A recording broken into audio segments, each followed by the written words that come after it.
فاتحہ کی التماس ہے سید مجاہد نقوی ابن قمر نقوی، سید امیر حیدر نقوی ابن سید ارتضا حسن، سیدہ تسنیم فاطمہ نقوی بنت سید ضمیر حسین، سید منور حسین کاظمی ابن سید محمد رضی کاظمی، سید حسن طالب کاظمی ابن سید منور حسین کاظمی، سید شفیق صالح رضوی ابن سید عزیز صالح رضوی، سید قاسم حسین جعفری ابن سید آل نبی جعفری، سیدہ سعیدہ جعفری بنت سید زاہد حسین، سیدہ بنت زہرا جعفری بنت سید قاسم حسین جعفری، سید نثار حیدر کاظمی ابن سید ضمیر حسین، فرش عزا پر بیٹھے مومنین کے گزشتگان اور شہدائے ملت جعفریہ کو شامل کرتے ہوئے رحم اللہ من قرأ الفاتحہ۔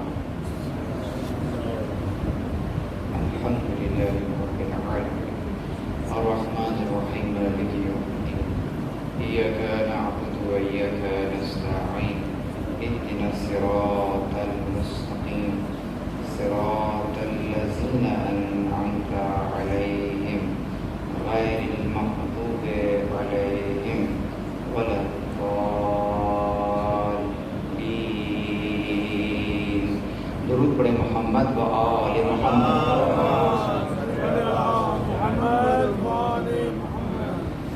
اعوذ باللہ من الشیطان الرجیم، بسم اللہ الرحمن الرحیم، الحمد للہ رب العالمین،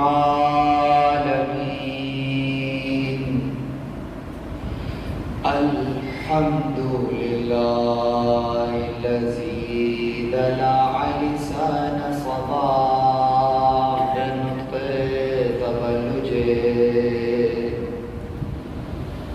وصرها قطع الليل المظلم بغياب تلجلجه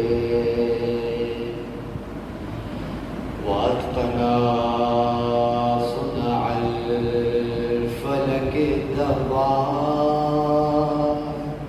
في مقادير تبرجه وشعشع ضياء الشمس بنور تعججه الذي دل على ذاته بذاته وتنزه عن مجانسة مخلوقاته وجل عن ملائمته كيفياته الذي قرب من خطرات الظنون وبعد عن لحظات العيون وعلم بما كان قبل أن يكون، ثم الصلاة والسلام والتحية والإكرام على رسول الثقلين رحمة للمشرقين والمغربين جد الحسن والحسين سيدنا ومولانا أبي القاسم محمد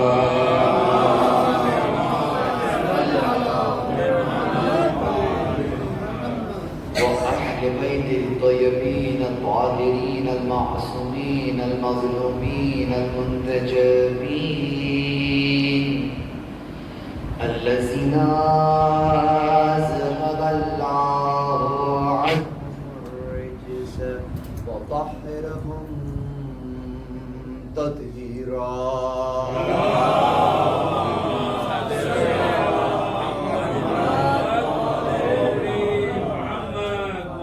لعنة الله على أعدائهم من يوم عداوتهم إلى قيام يوم الدين. أما بعد، قال الله سبحانه وتعالى في محكم كتابه المجيد وفرقانه الحميد. بسم الله الرحمن الرحيم. الله الذي خلق السماوات والأرض وما بينهما في 6 أيام ثم استوى على العرش. ما لكم من دونه من ولي ولا شفيع أفلا تتذكرون. درود بڑے محمد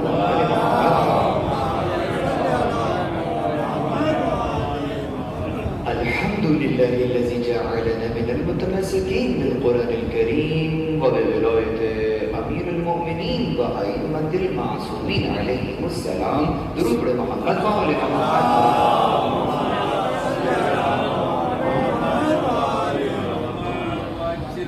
تمام تر تعریفیں خدائے وحدہ لا شریک کے لیے.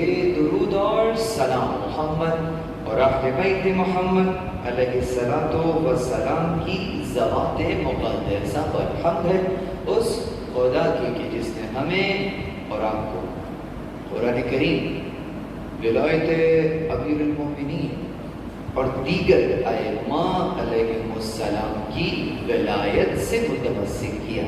محمد وآل محمد صلوات.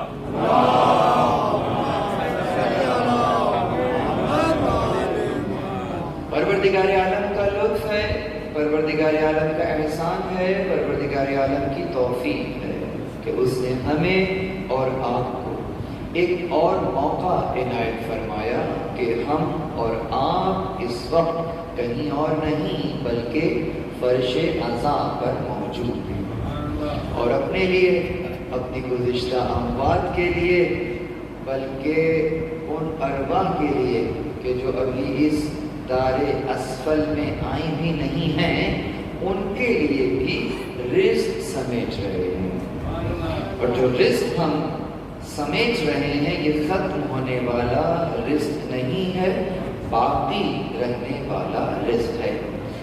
مسئلہ ہمارے ذہن کے ساتھ ایسا ہے کہ جب ہم رزق کا بیان کرتے ہیں تو تصور میں دانا اور پانی آ جاتا ہے.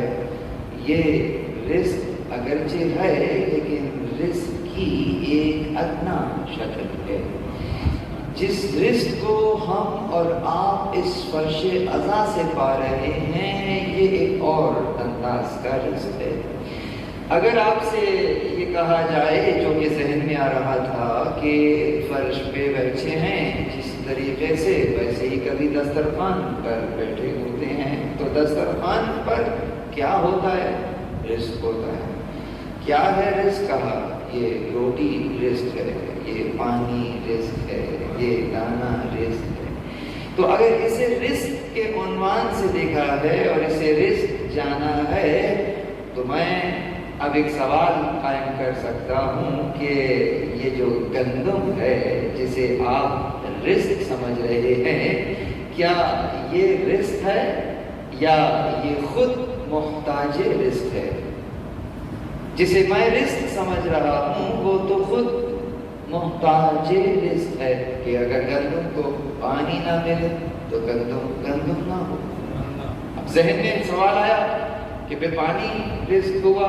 جواب جی نہیں، پانی کہاں سے رزق ہو سکتا ہے کہ اگر پانی کو ہائیڈروجن کے 2 اور آکسیجن کا 1 نہ ملے تو وہ H2O نہ بن پائے، پانی ہی نہیں بن پائے گا۔ تو گویا پانی کے لیے بھی وہ رزق قرار پایا۔ اب سوال یہ ہے کہ آکسیجن کیا رزق ہے؟ تو آکسیجن کو بھی اگر وہ مالیکول اس ترتیب سے نہ ملیں تو پھر آکسیجن نہ رہ سکے، تو یہ سلسلہ رکے گا کہاں پر؟ کیا چیز ہے جو رزق ہے؟ بہت توجہ رہے۔ اب یہ جو انداز ہم اپنا رہے ہیں رزق کے عنوان سے، معلوم نہیں چل رہا کہ رزق کیا ہے پھر۔ تو اسی انداز سے جس روزی روٹی کو ہم رزق سمجھ رہے تھے، فقط I repeat my words، فقط اسی کو رزق سمجھ رہے تھے، کمانے کے لیے گھر سے نکلے تھے، ظہر کا وقت ہو گیا، کاؤنٹر کلوز کرنا پڑ گیا، سیل بہت زوروں پر ہو رہی تھی، لیکن نماز کا وقت ہو گیا، وقفہ برائے نماز کی تختی لگا دی، نماز کے لیے چلے گئے، نماز پڑھنا شروع کر دی، ذہن شاید ابھی بھی کاؤنٹر پہ لگا ہوا ہے کہ جلدی سے جا کے کھول لیں، روزی روٹی کے لیے ہی آئے ہوئے ہیں اور رزق کمانے کے لیے آئے ہیں، گویا شاید رزق انتظار کر رہا ہے کب کاؤنٹر کھلے گا اور کب رزق آنا شروع ہوگا۔ جلدی نماز پڑھی، ابھی اٹھ کر جانا چاہتے تھے تو گویا یوں کہیے کہ اہل بیت نے روک لیا، کہاں جا رہے ہو؟ رکو، نماز پڑھ لی؟ ہاں، دعا کے لیے ہاتھ بلند کرو۔ کاؤنٹر کھولنا جا کر، لیکن پہلے دعا کے لیے ہاتھ بلند کرو۔ وہ جسے رزق سمجھ کر آئے تھے اور رزق سمجھ کر جا رہے ہو، ذرا رکو، دعا مانگو۔ کیا مانگو؟ رزق چاہیے تھا نا، آؤ رزق مانگو، لیکن ہم بتاتے ہیں کہ کون سا رزق مانگو۔ دعا کے لیے ہاتھ بلند کرو اور کہو اللہم ارزقنا ایمانا صادقا ولسانا ذاکرا وقلبا خاشعا وعلما نافعا وعملا متقبلا وتوبة نصوحا۔ یہ بیان، یہ مانگو رزق۔ آپ سمجھ میں آیا ہے؟ میں تو وہ نوٹ کو رزق سمجھ رہا تھا، لکھا ہوا بھی تھا اس پر رزق حلال جو ہے وہ عین عبادت ہے، تو میں تو اسی کو رزق سمجھ رہا تھا۔ پروردگار نے اس انداز سے دوبارہ تذکر دیا کہ جسے تم رزق سمجھ رہے ہو اگرچہ ہے لیکن بہت ادنا درجے کا رزق ہے، جس کے لیے تم اس دنیا میں آئے نہیں ہو۔ تمہیں وہ رزق چاہیے جس کے لیے دنیا میں آئے ہو، وہ ہے ایمانا صادقا، سچے ایمان کا رزق دے دے، لسانا ذاکرا، ذکر کرنے والی زبان کا رزق دے دے، قلبا خاشعا، خشیت والے قلب کا رزق دے دے، اور علما نافعا، فقط علم نہیں، وہ علم جو نفع بخش علم ہے اس علم کا رزق دے دے، اور وہ عمل کون سا؟ ہر عمل نہیں، وعملا متقبلا، وہ عمل جو اس کی بارگاہ تک پہنچتا ہے اس عمل کا رزق دے دے۔ یہ وہ رزق ہے جس پر تمہارے کمال کا انحصار ہے۔ اب سمجھ میں آ گیا کہ رزق کسے کہتے ہیں۔ رزق یعنی کہ وہ حصہ کہ جو آپ کو اور مجھے میرے کمال تک پہنچنے میں مدد کرے اسے رزق کہتے ہیں۔ پروردگار سے وہ رزق طلب کرو جو تمہیں اور مجھے اپنی مقصد خلقت کے قریب ترک کر دے، یعنی جس مقصد کے لیے پروردگار عالم نے ہمیں خلق کیا، کل اس آیت کی طرف اشارہ کیا تھا، وَمَا خَلَقْتُ الْجِنَّ وَالْإِنسَ إِلَّا لِيَعْبُدُونَ، نہیں خلق کیا جنوں اور انسانوں کو مگر یہ کہ میری بندگی اختیار کریں۔ بس اب اگر بندگی اختیار کرنا آپ کے اور ہماری خلقت کا ہدف قرار پایا ہے تو اس خلقت کے ہدف تک پہنچنے کے لیے ہر وہ شے جو مددگار ثابت ہو میرے لیے رزق قرار پائے گی. امام زمانہ بلند ترین سلوات.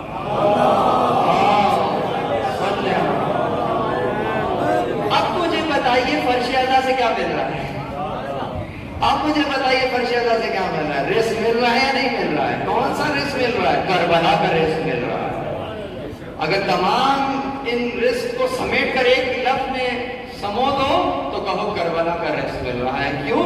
اس لیے کہ کربلا کوئی حادثہ نہیں ہے. کربلا ایک دستور ہے. کربلا ایک قانون بلکہ قوانین کا مجموعہ ہے. یعنی اگر آدم سے لے کر خاتم تک کی محنتوں کو اگر محفوظ کرتی ہوئی نظر آ رہی ہے تو وہ کربلا معلیٰ ہے, کربلا کی تحریک ہے.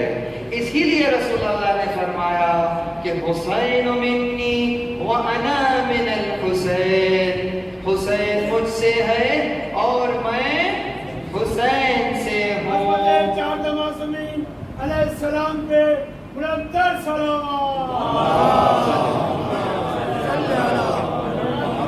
لیکن ذرا آج فرش حسین سے یہ تبرک, آج ایک اور تبرک لے کر جائیے جیسا کل لے کر گئے تھے. یہ حسین منی وانا من الحسین تک آ کر حدیث ختم ہو گئی ہے یا آگے بھی ہے؟ یہ ہے آگے کیا ہے, آگے کیا ہے؟ اصل شے تو آگے ہے, وہاں تک تو کوئی جاتا ہی نہیں.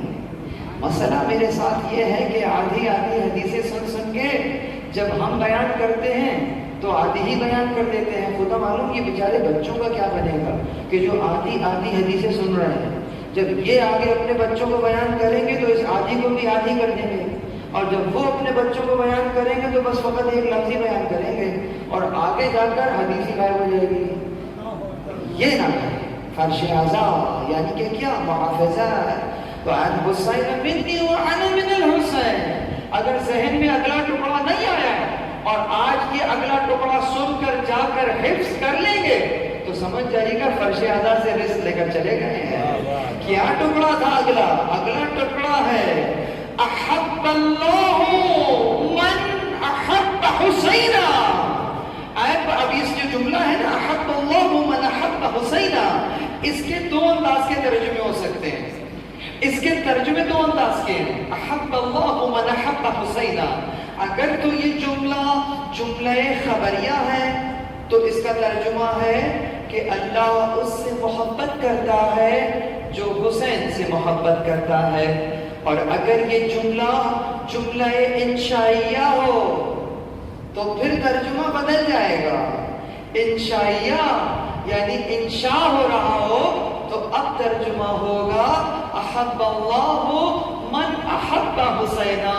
اے پروردگار تو ان سے محبت کر جو حسین سے محبت کرے.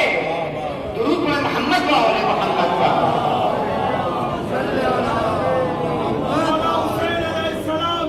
کی عظمت میں بآواز بلند صلوات.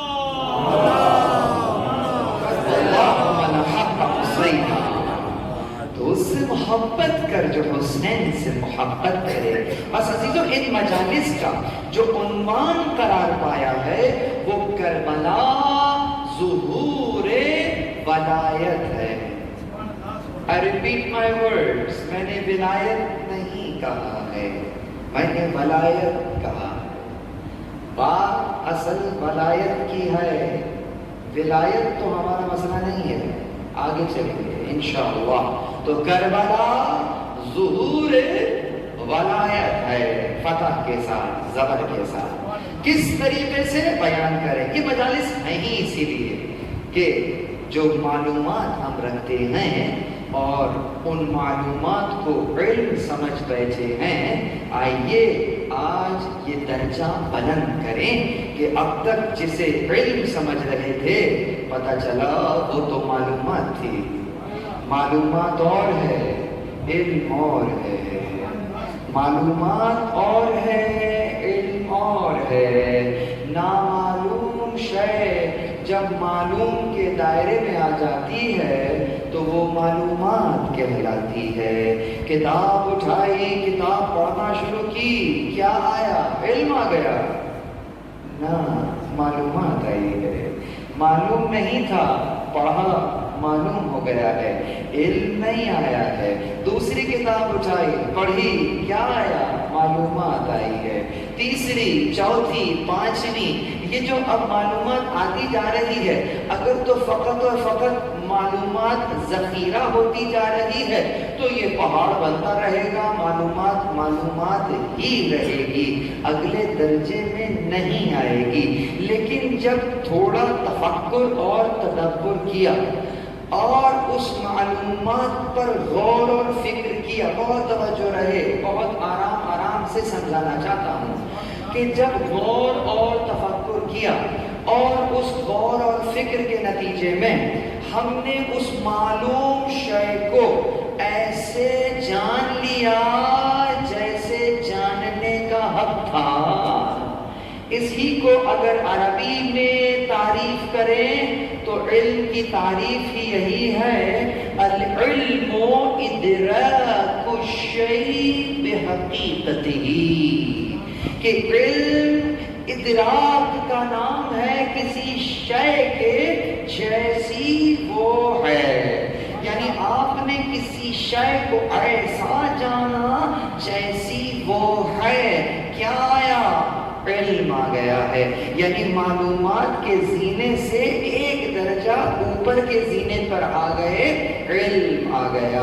عزیزو، اس علم تک پہنچنے کے لیے جو میں اچانک سے لے آیا ہوں، اگرچہ درمیان میں کچھ منزلیں ہیں، اس میں باطنی طہارت کا ہونا بہت ضروری ہے، اس لیے کہ اگر برتن پاک نہ ہو تو جو شے اس میں ڈالی جائے وہ بھی نجس ہو جاتی ہے، تو اسی لیے اندر کے برتن کو پاک ہونا بہت ضروری ہے۔ تو چنانچہ وہ جو پاکیزگی کا مرحلہ ہے، وہ جو پاکی کا مرحلہ ہے، اس کو انجام دینے کے بعد پروردگار عالم کا یہ لطف ہوگا کہ جس کو چھٹے امام نے بیان فرمایا کہ العلم نور یقذف اللہ فی قلبہ من یشاء، علم ایک نور ہے جس کے قلب میں خدا چاہتا ہے روشن کر دیتا ہے۔ اب یہ جو روشن ہو گیا ہے تفکر اور تدبر کے نتیجے میں، روحانی پاکیزگی کے نتیجے میں، اب یہ ایک درجہ اوپر آ گئے ہیں، لیکن ابھی بھی کمال تک نہیں پہنچے ہیں، ابھی سفر جاری ہے۔ اب جب علم آ گیا، اس علم کو اگر تو فقط اسی حقیقت تک رکھیے گا تو علم رہے گا، لیکن یہ علم کہیں اور پہنچانے کے لیے آیا ہے۔ وہ اگلا درجہ کون سا ہے؟ وہ اگلا درجہ معرفت کا درجہ ہے۔ ابھی بھی علم آیا ہے، معرفت نہیں آئی ہے، علم کے بعد معرفت ہے۔ اور یہ کیسے ہوگا؟ علم کے ساتھ کیا کریں؟ What we are supposed to do with علم، کیسے علم سے معرفت تک پہنچ جائیں؟ تو جواب خود ائمہ اطہار کی زبانی امام حسین علیہ السلام فرماتے ہیں۔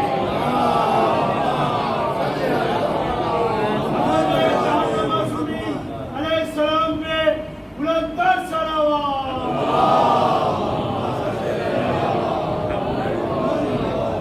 امام فرماتے ہیں کہ دراست العلم لقاؤہ المعرفہ، یعنی یہ جو علم آ گیا ہے نا تمہارے پاس، اب اس علم کا کرنا کیا ہے؟ اس کا دراسہ کرنا ہے۔ دراست العلم لقاؤہ المعرفہ، اس علم کا دراسہ کرو گے تو معرفت تک پہنچو گے۔ دراسہ یعنی کہ علم کو کھول کھول کر، ریشہ در ریشہ، علوم کو کھول کھول کر، گویا علوم کو شگافتہ کر کے جو سمجھایا جائے اور کسی حقیقت تک پہنچ جایا جائے